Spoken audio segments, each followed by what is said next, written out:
Fire Emblem Three Houses is releasing 2 weeks from today.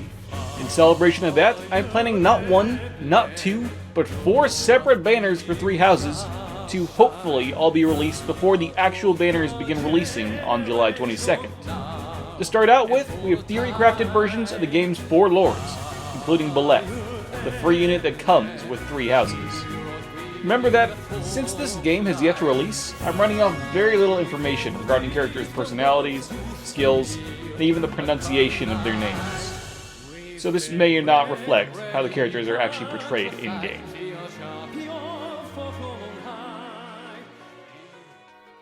The first unit I'm introducing is Edelgard, head of the Black Eagle's house.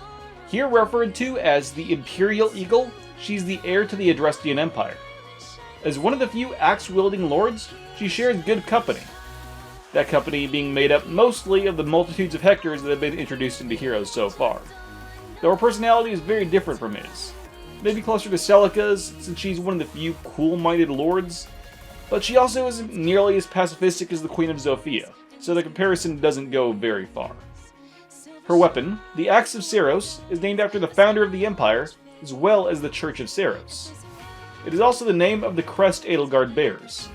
We don't have the actual name of her endgame regalia yet, so for now, this is what we're going with. It performs Panic Ploy on any opponent she attacks at over 50% HP, as well as those enemies adjacent to said opponent. None shall stand in the way of the Empire. Her special is Astra. It just feels like a very regal skill to me, and she feels like the most regal of the 3 lords, coming from the most powerful kingdom. Especially after the time skip, when she's Empress, this regality is felt even more. Edelgard's B skill is a PRF, called Imperial Bloodline.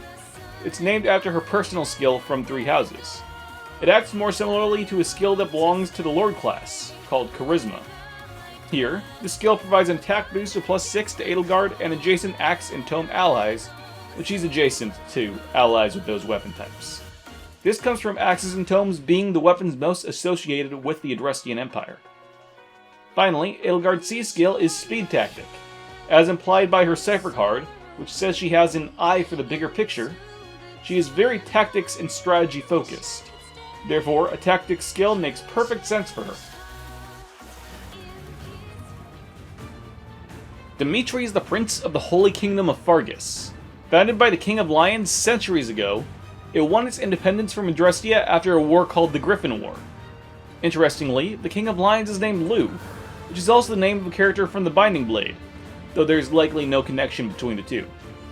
Dimitri's epithet, Prince of Lions, echoes the title of his ancestor, while also establishing that he is not yet on the throne, as well as his connection to the Blue Lion's house.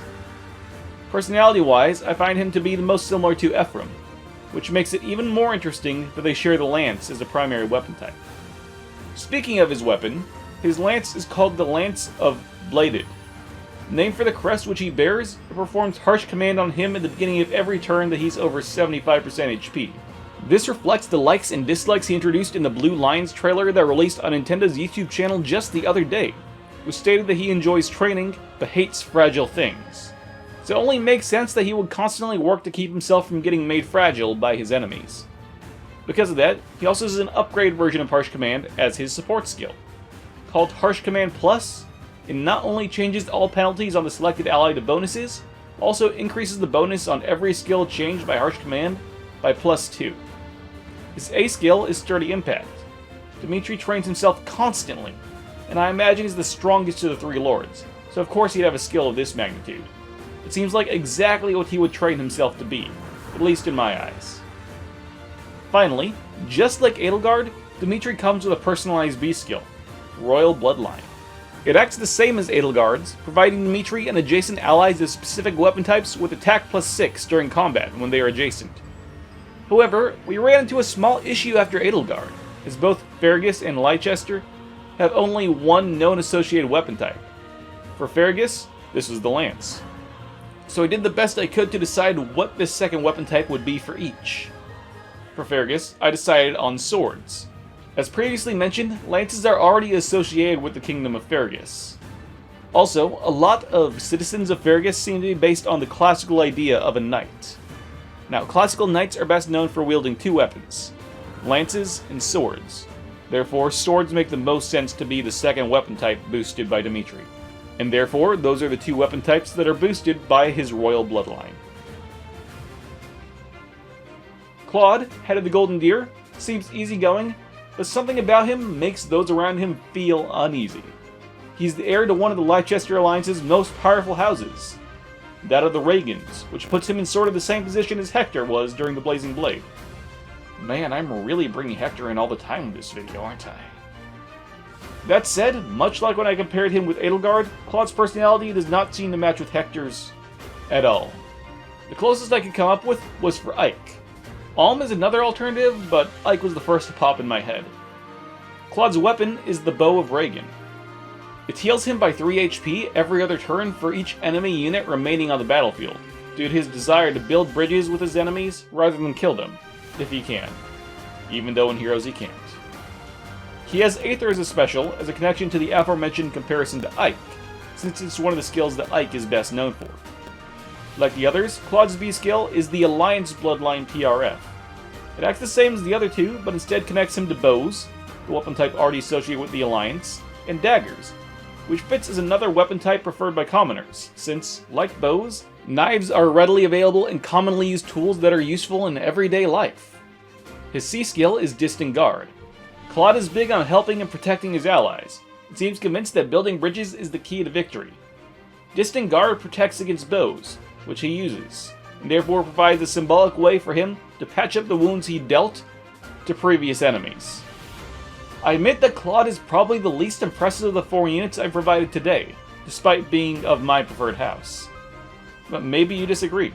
Tell me if you think that he's done well in the comments, as well as how I could have done him better. Byleth is the final unit introduced on this banner. He's all but confirmed to be on the July 22nd banner, since he was announced to be available for summoning in late July. He's also available for free if you buy 3 houses, so be sure to connect your Nintendo account to both your copy of the game and your Heroes account so you can get him. His sword is called the Sword of the Creator in promotional material, but unfortunately that doesn't fit in the space provided for Heroes. As such, I renamed it the Sword of Sothis, since Byleth clearly has a connection to the Lowly Dragon. It acts very similarly to legendary Eluwood's Ardent Durandal, by providing bonus doubler to the ally with the highest resistance. I say resistance because, while magic is usually connected to intelligence in Fire Emblem, it's just not something that we have in Heroes. What everyone does have is a resistance stat, and resistance is possibly the closest skill, except attack, to magic that we have. So it's the closest we can work with. This weapon is based off of intelligence, goes back to Byleth being a teacher, and boosting the knowledge of his students. Byleth comes with Rally Defense Res Plus. Res was chosen because of the implication of his connection to intelligence, as discussed earlier. Defense just fit with it, well, I guess. Since Byleth is highly knowledgeable in combat, I imagine that he's quite adept at using swords, and can use them at higher level than most people. As such, he comes with Triangle Adept 3. He also has Defense Feint. The Feint skill makes sense for him since he comes with the Rally skill, and also he attacks against defense, so it works with him. Finally, his C skill is the personal skill Teacher's Guidance. This skill provides attack, def, res, speed, plus X to all adjacent allies, where X is the number of allies that are adjacent to Byleth times 2. This is based on the skill of the same name from 3 houses, which increases the experience gained by adjacent allies, meaning that in both cases, Byleth should be constantly surrounded by his students. If this video interested you, be sure to go back and check out the last few episodes of the Lords and Mercenaries podcast, where we've been discussing our height for 3 houses. Next week's episode will have us discussing which house we chose. Also, keep an eye out for the next 3 houses banner.